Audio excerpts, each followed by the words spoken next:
dneska jdeme teorii figurek a já tě poprosím, abych si s tou teorií začal. A vy, modeláři, samozřejmě dotazy na figurky, cokoliv, na Petra, cokoliv chcete vědět, každou, řekněme, blbost, když to takhle řeknu, jo, jakoukoliv. Tak, ptejte se, Petr se přepne na stůl a jdeme na to.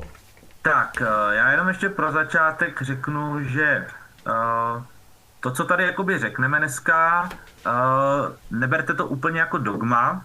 Samozřejmě figurkářů je spoustu, každý máme trošičku jinou techniku, jiný postupy a tak dále. Spíš je to nějaká takový jakoby návod nebo respektive takový exkurs k tomu, jak ty figurky nějakým způsobem zpracovávám já, jak k tomu přistupuju, co dělám, nedělám, jak to dělám a tak dále a tak dále. S tím, že teda bychom si pro začátek asi řekli obecně něco k těm figurkám.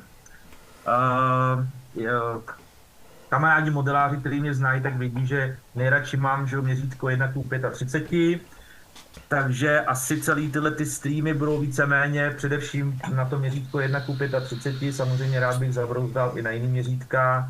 Mám tady nějakou 48, 1:72.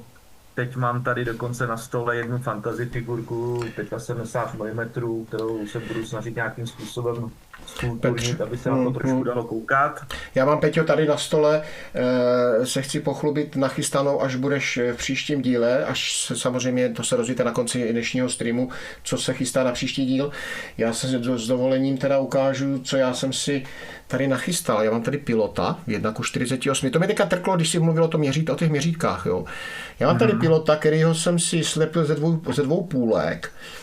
Vybrousil, zatmelil, vyhladil, všechno zabrousil a stříkl jsem to černým surfem. A mimo jiné, modeláři, že jsem do toho takhle vstoupil na tvrdo. Je to pilot z téhleté letité stavebnice, 35 let staré, tuším, tady toho Zera 1:32.